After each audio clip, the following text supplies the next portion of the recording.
Bien-aimés dans le Seigneur Jésus-Christ, que la paix de Dieu, l'amour du Christ, qui surpasse toutes choses, vous remplisse en ce jour merveilleux. Je prends la parole en ce moment particulier pour apporter l'éclairage sur un sujet qui a été posé sur le forum. Est-ce un frère ou une sœur peut s'allier avec le prophète pour permettre l'accomplissement d'une prophétie? Alors, je vais d'abord commencer par des précisions. Nous avons constaté que beaucoup des vidéos que nous avons mises en ligne n'ont pas été vues, ou bien c'est une impression. Il s'avère que beaucoup ne s'intéressent pas aux vidéos des enseignements. Nous avons mis ces vidéos sur YouTube pour permettre à tous ceux qui participent à la formation des faiseurs des disciples de pouvoir s'outiller, de pouvoir posséder des ressources et des outils pour leur croissance spirituelle et pour leur appel. C'est très important. Nous aimerons voir des personnes engagées dès le départ posséder ces ressources. Ces ressources-là ne sont pas seulement pour ceux qui participent chaque fois, mais pour les absents, pour ceux qui n'ont pas la possibilité de suivre cet enseignement. Donc, j'invite tous ceux qui sont membres du forum Salle de classe de faire des efforts afin de lire, afin de visionner ces différentes vidéos. Alors, je vais prendre un passage dans Ésaïe 25, Ésaïe 25, au verset 1. Ô Éternel, tu es mon Dieu, je t'exalterai, je célébrerai ton nom, car tu as fait des choses merveilleuses.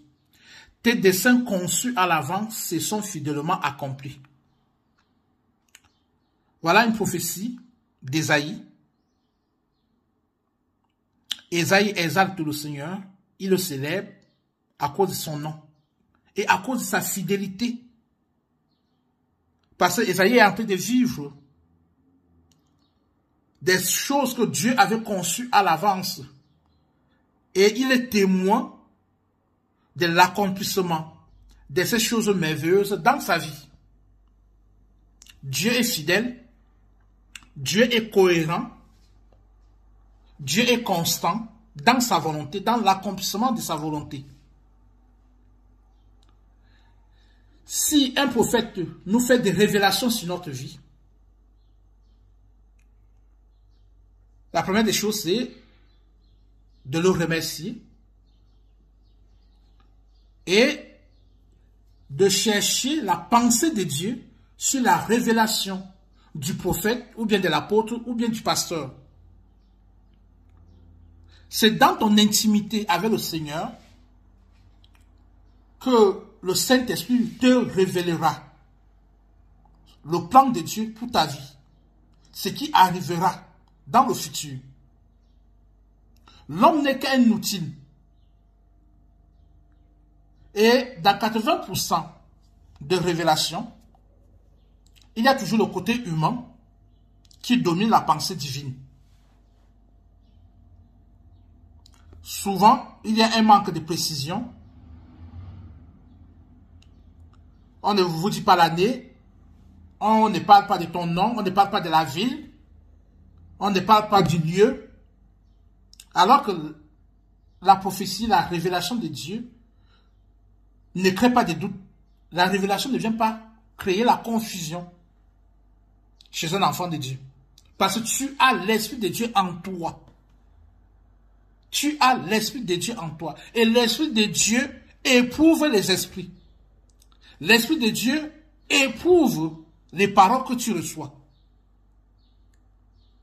J'aimerais encourager cet après-midi la sœur, le frère, à pouvoir faire confiance à la parole de Dieu. Lorsque tu reçois une prophétie, dis Amen, dis merci. Rentre chez toi, dans ton temps de communion avec ton Père, ton Seigneur.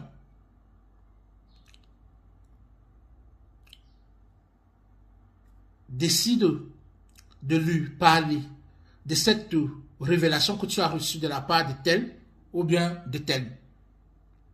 Seigneur, je te fais confiance parce que ta parole est la vérité. Et ce que tu dis, tu le fais. Et ta parole ne sort sans jamais accomplir ce pourquoi elle était destinée.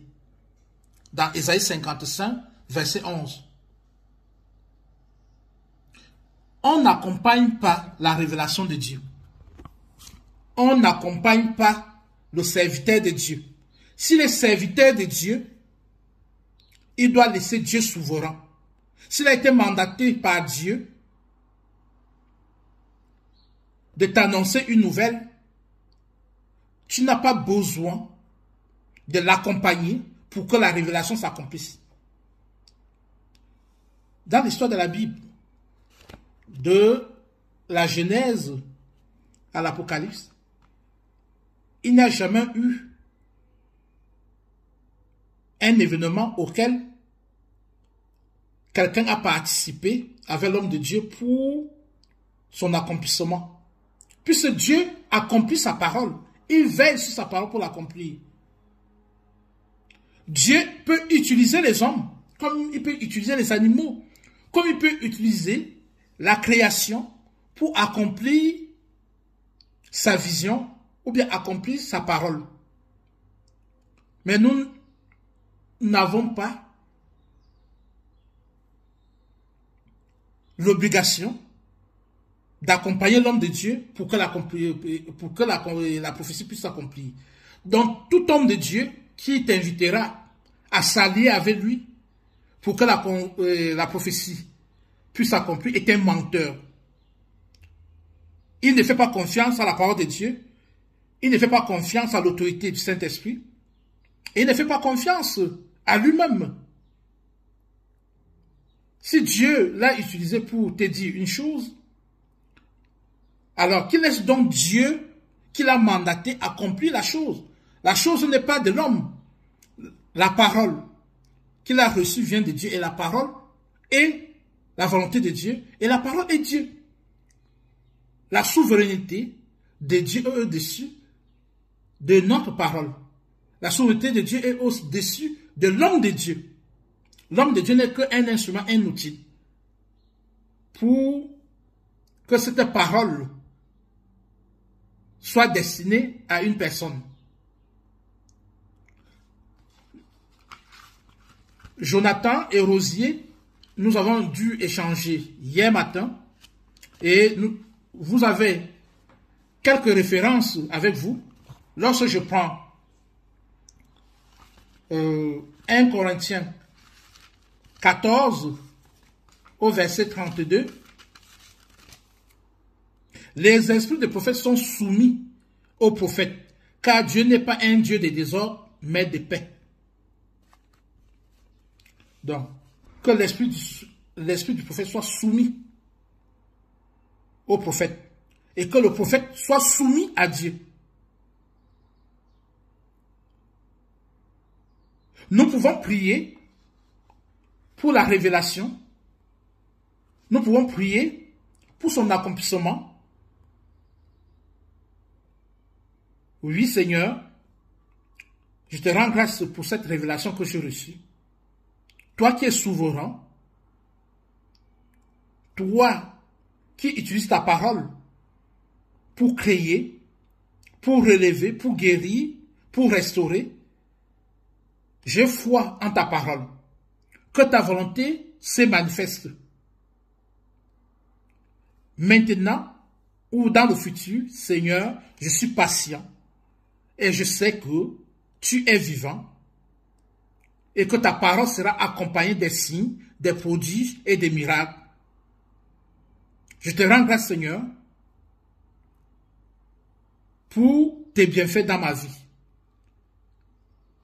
Aide-moi à cultiver la patience. Donne-moi les yeux spirituels pour voir dans le futur, pour voir à l'horizon ce que tu as planifié pour moi. Que je ne sois plus dans le doute ni dans la confusion, mais je te fais confiance, Seigneur. L'autre élément, la sœur disait, est-ce qu'on peut s'allier à l'homme de Dieu pour des visions, soit de deuil? Oui, ça c'est de l'hérésie, parce que c'est de faux enseignements que beaucoup ont reçus dans des églises où l'homme de Dieu te dit, oui, j'ai vu l'esprit de mort qui rôde dans votre famille. Il faudrait qu'on prenne un jeûne de 21 jours. Tu dois faire ceci, tu dois faire cela. Lorsque tu reçois une révélation venant de quelqu'un, la première des choses, c'est d'éprouver cette révélation. Éprouve-la par ton obéissance à la parole de Dieu, par ton intimité avec le Saint-Esprit. Demande